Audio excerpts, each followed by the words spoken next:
जय मसीह की एंड गुड मॉर्निंग। आज सुबह प्रभु का वचन की ओर हमारे ध्यान को हम लेकर जाएंगे। हम लोग गलातियों की पत्री 5वां अध्याय 22 और 23 आयत पर मनन कर रहे थे और आज आत्मा का फल का 5वां गुण की ओर हमारे ध्यान को हम लेकर जाएंगे। 5वां गुण है कृपा, काइंडनेस। कृपा क्या है? कृपा वो इनर फीलिंग है या फिर वो भावना है जो हम दूसरों के प्रति जाहिर कर सकते हैं। मतलब अगर हम कृपालु हैं तब जाकर हम लोगों के दुख को समझ सकते हैं, तब जाकर हम उनके दर्द को समझ सकते हैं और उनकी मदद कर सकते हैं। पहला कुरिन्थियों 13वीं अध्याय और 4 आयत में लिखा है, प्रेम कृपालु है। मतलब वही इंसान के अंदर कृपा होगी जिनके अंदर दूसरों के प्रति प्रेम होगा। अगर मैं दूसरों से प्रेम नहीं करती हूँ तो मेरे अंदर कृपा भी नहीं होगा। हम लोगों ने आत्मा के फल में देखा, प्रेम भी आत्मा का फल है और कृपा भी आत्मा का फल है। तो ये इंटर रिलेटेड है। तो हम लोग हमारे जीवन में इस प्रकार हमारे जीवन को जिए, इस प्रकार हमारे जीवन को बढ़ाएं कि हम दूसरों से प्रेम करने वाले बन जाए, ताकि हम उनके प्रति कृपालु भी रह सकते हैं। एक और आयत आपके सामने मैं रखना चाहती हूँ और वो है इफिसियों की पत्री, उसका 4 अध्याय और 32वीं आयत। इफिसियों 4 का 32। यहाँ पर इस प्रकार लिखा है, एक दूसरे पर कृपालु और करुणामय हो, और जैसे परमेश्वर ने मसीह में तुम्हारे अपराध क्षमा किए, वैसे ही तुम भी एक दूसरे के अपराध क्षमा करो। वचन में लिखा है, पौलुस कहता है, सिखाता है कलीसिया को, हमें एक दूसरे पर कृपालु और करुणामय होना है। एक दूसरे मतलब हर एक दूसरे के साथ, सिर्फ अपनों के साथ नहीं, जितने लोगों के साथ हम लोग व्यवहार करते हैं सबके साथ हमें कृपालु रहना है।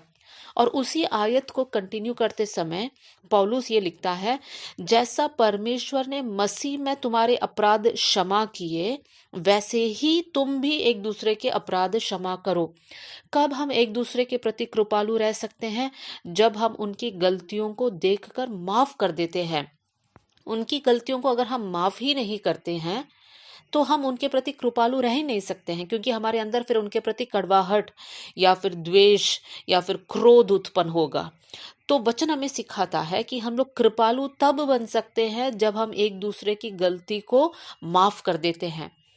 उसी के आयत के ऊपर वाली आयत में इफिसियों 4 का 30 में, या सॉरी 31 में इस प्रकार लिखा है, सब प्रकार की कड़वाहट और प्रकोप और क्रोध और कलह और निंदा सब बैरभाव समेत तुमसे दूर हो जाए। फिर लिखा है, एक दूसरे पर कृपालु और करुणामय हो। मतलब हमारे जीवन में कड़वाहट नहीं होना चाहिए, क्रोध नहीं होना चाहिए, निंदा नहीं होना चाहिए, किसी के प्रति बैरभाव या कलह, इस प्रकार के बुरी आदतें हमारे अंदर नहीं होना है। जब हम लोग प्रभु में बढ़ते हैं, इन बुरी स्वभावों को हमारे अंदर से निकालते हैं, तो परमेश्वर हमारी मदद करता है कि हमारे अंदर कृपा बढ़ने लगता है, हम दूसरों के प्रति कृपालु बनने लग जाते हैं। कृपालु लोग हमेशा दूसरों की भलाई की चाहता है। वो कभी ये नहीं चाहता है कि दूसरे नाश हो जाए या उनके साथ बुरा हो। लेकिन कृपालु लोग चाहते हैं कि सब अच्छे से रहे, सब खुश रहे। और मेरे प्रियो, अगर हम कृपालु लोग हैं तो सबसे पहले हम लोग खुश रहेंगे, हमारा चेहरे पर आनंद रहेगा। जरा सोच के देख लीजिए, अगर मैं ही उदास हूँ, मुंह लटकाए हुए चल रही हूँ, तो मैं दूसरों के प्रति कैसे कृपालु रह सकती हूँ? कैसे दूसरों के लिए मैं एक आशीष का कारण बन सकती हूँ? मसीही जीवन आनंद का जीवन है। तो हमारे इस मसीही दौड़ में हम लोग को ये डेवलप करना है हमारे अंदर, और हमें प्रभु से यही दुआ करना है, प्रभु हम लोग आनंदित रहे, ताकि हम लोग दूसरों के प्रति कृपा दिखाने वाले बन जाएं। देखिए, मैंने कहा कि प्रेम कृपालु है।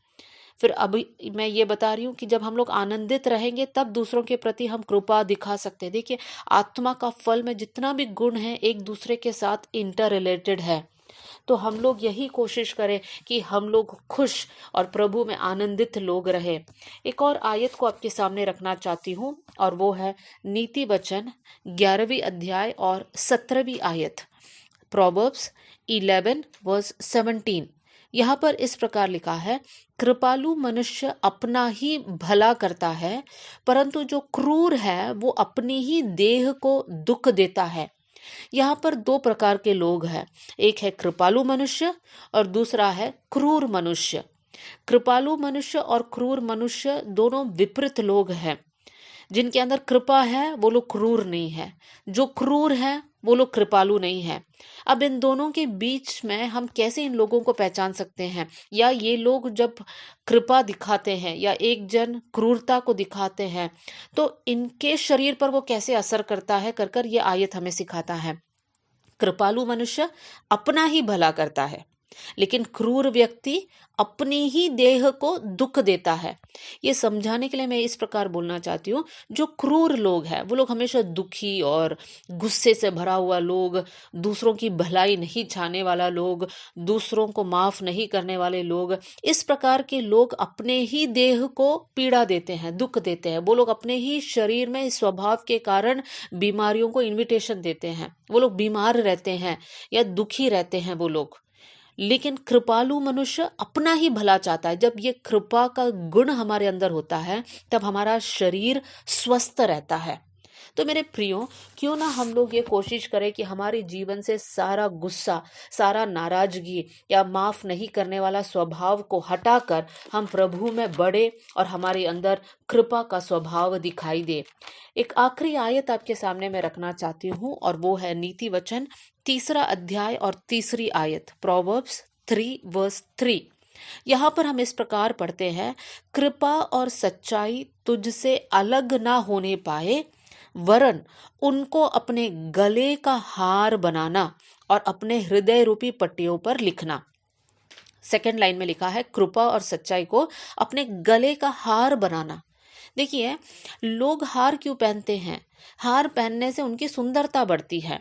हमारा आत्मिक जीवन सुंदर रहना है तो हमारे अंदर कृपा होना बहुत जरूरी है। हम लोग कृपालु लोग होना बहुत जरूरी है। क्यों ना आज हम लोग ये डिसाइड करें और दुआ करें कि प्रभु हम लोग कृपालु लोग बन जाएं। आइए हम लोग प्रार्थना करें। स्वर्गीय पिता, आज का दिन के लिए मैं धन्यवाद करती हूँ।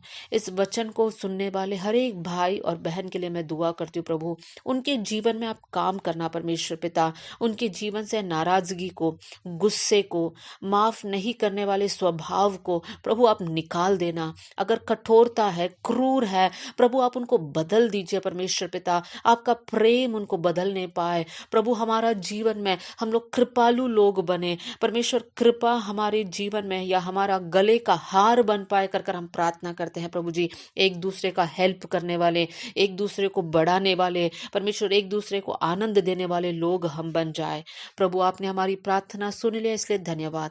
आदर और महिमा आपको देते हुए यीशु के नाम से हम मांगते हैं, amen. God bless you all. जय मसीह की।